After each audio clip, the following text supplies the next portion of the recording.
What does honor mean to you? What does freedom mean to you? These questions will remain the same in each interview, but the power lies within these amazing answers. I'm Tony Reese, and it is with great honor I introduce to you the next installment of My Life Lessons Showcasing Veterans. Welcome to My Life Lessons Showcasing Veterans. Today, my guest is Robin Gilmore. Welcome to this very special project. Thank you. Robin, take a moment and please introduce yourself. Tell us how long you were of service and where you served. My name is Robin Gilmore. A lot of the veteran community calls me Cherokee. It's because of my lineage. I'm half Cherokee and half Scot. And so I answer to either Robin or Cherokee. I served in the United States Air Force. I enlisted in 1976, served from 77 to 79 as a Titan II Intercontinental Nuclear Ballistic Missile Crew Chief, stationed at Davis-Monthan Air Force Base, part of the 8th Air Force in Tucson, Arizona.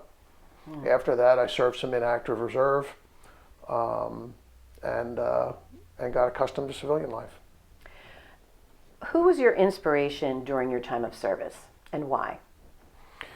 I think the person that influenced me most in my life and in my service was my dad. My dad served in the United States Army during the Korean War. He was stationed in Korea, did 2 tours over there. My family has an unbroken chain of military service. It spans over 800 years. So while it wasn't expected of me to serve, after my dad got out of the Army, he moved the family to Merritt Island, Florida, which is where Cape Kennedy was situated, still is. So all of my dad's buddies, as my dad worked for NASA, all of my dad's buddies were pilots, test pilots, astronauts. So it was Air Force. I was around Air Force vets, except for my dad, who was Army, from the time I was 3 or 4 years old. In fact, astronaut Alan Shepard once read me the comics when I was sitting on his lap. So it was an incredibly cool place to grow up, and always around flyboys. I knew from the time I was 8 or 9 years old that I wanted to be an airman. I wanted to join the United States Air Force. What about that whole experience back then? And what great stories you must have from that experience. What about that inspired you? I think the thing that inspired me the most was the honor that these men and women held themselves with. They were honored by the community. They were absolutely dedicated to service, dedicated to country. Something a lot of folks don't realize about veterans is that all of us sign our lives to the American people and to this great country of ours and to her freedom and to her standards. And all of us sign that check for an amount up to and including the value of our lives. And as pretty much all veterans will tell you, our contract never expired. We still feel the same today. And that sense of honor is what inspired you. Did you feel that at a young age? I felt a sense, I guess, of awe being around these guys that were fighter pilots and mechanics and truck drivers and clerks and astronauts, and it was amazing to see the unity, to see today we call it a brotherhood, but to see the unity and the brotherhood that all service members share, all veterans share, whether active or released from service. And I wanted to be a part of a family that cared so much about our country and about her people.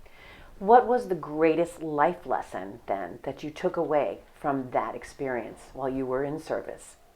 Probably the greatest life lesson I learned from being a crew chief on a Titan II nuclear ballistic missile was don't drop anything on the missile. No, that's not. I'm kidding.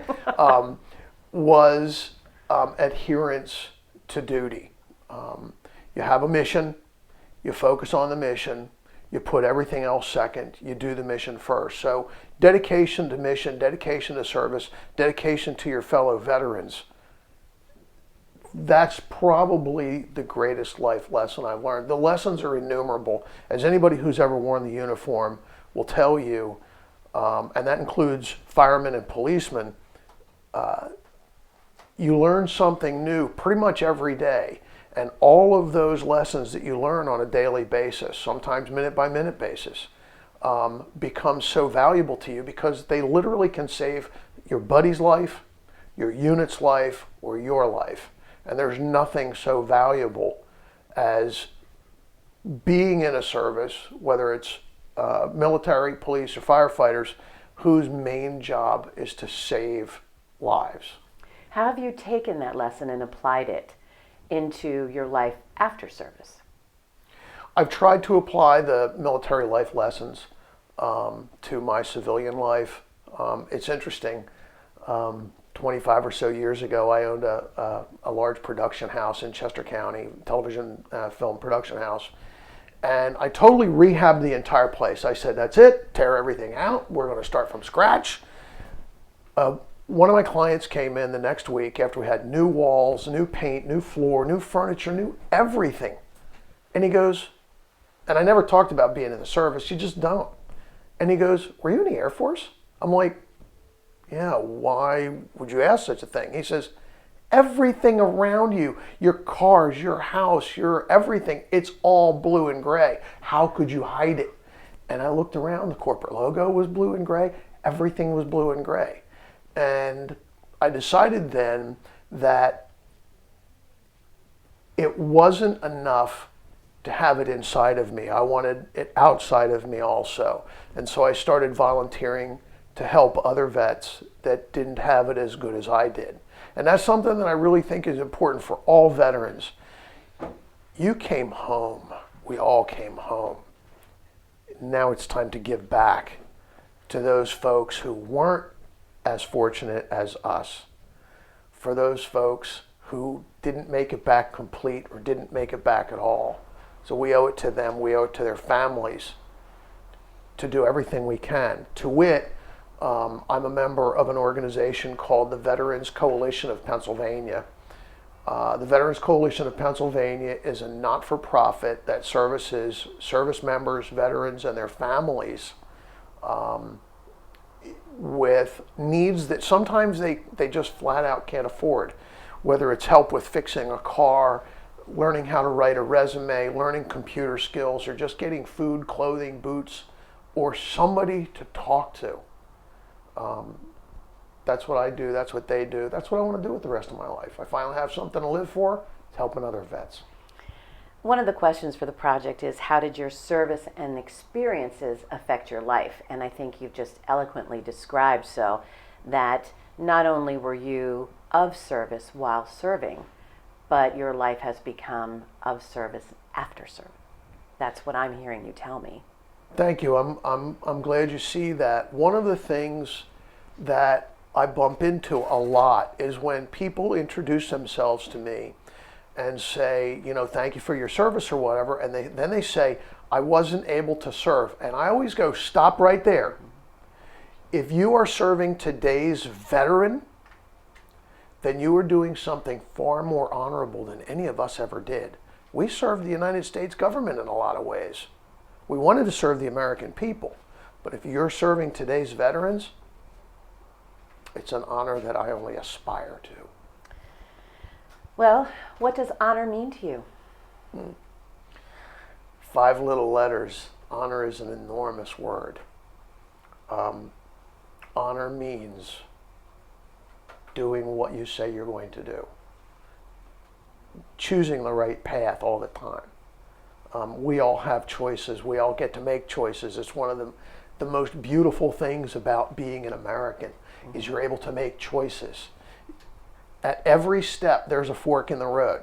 You can choose the easy way, or you could choose the hard way. I remember a business mentor 30 some years ago. I said to him, his name is Al, he's a dear friend, and I love this guy. I said, it's so hard. Are you sure good guys finish first? He says, yes. He said, it's going to take you a lot longer. He said, it's going to be a lot harder. But when you look in the mirror down the road, you'll be proud of your reflection. And that's true. And I think that at every junction, we have the choice to help our fellow Americans, to help our fellow veterans, to help our firefighters and our policemen. And if we actually take the step to do the hard thing, to say, hey, thanks for your service, to say to a cop, hey, have a safe day. That's the honor part. Honor is about passing it on. I don't feel like I deserve anything. You know, I'm the luckiest guy in the world. I'm the luckiest person that's ever lived. And I get that. And I know that. And I'm grateful for that. I don't ask for anything for me. I have no problem asking for anything for anybody else. But I'm grateful. I'm grateful for breakfast. Good Lord, I love breakfast. It is so exciting to me. I'm grateful for a green light when I'm in a hurry. And I'm grateful for all of the things that this country and the men and women who have gone before me and who are serving now and who are coming home now, those people, that's what honor is to me. The other folks who do this inside and or in and out every day, make the right choices, take the right turns. When the fork in the road comes up, you know which is right. You know which is right. Just do the right thing. Mm-hmm. One final question for you, Robin. What does freedom mean to you?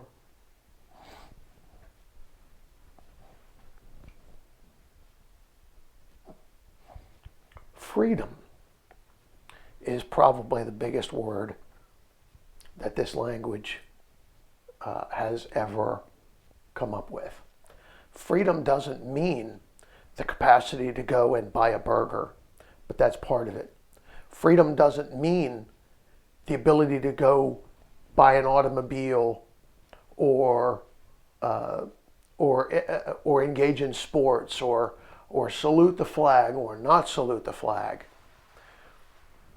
Freedom is about the sacrifices that people have been making for our country since before our country existed. When a group of people got together and said, we can't be subjects, we want to be citizens.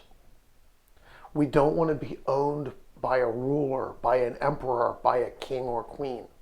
We want to be free. We want to be able to sink or swim without any interference. If I need help, I will come to you. I will call to you. If you need help, I'll be there. But freedom is having the ability not just to have success, but like President Lincoln showed us, to survive your failures and to be bigger than your failures and to be bigger than yourself. So freedom is a lot bigger than 7 little letters. Freedom is about the capacity to win or lose based upon the decisions you make, your drive, and your commitment to being the best human being that you can be. It's not about materials. It's not about material things. Mm-hmm. That's exactly right. Freedom is about the capacity to be a complete human being without being encumbered. Freedom is the very biggest thing that this country and all the men and women that have gone before and all the men and women that will come after have provided to us. And it's irreplaceable. It is an honor to do these interviews. It is an honor to sit in front of you and a privilege. I thank you for your service and for serving. And thank you for showing up for this project today. Thank you so very much. It's my honor. Thank you very much for having me.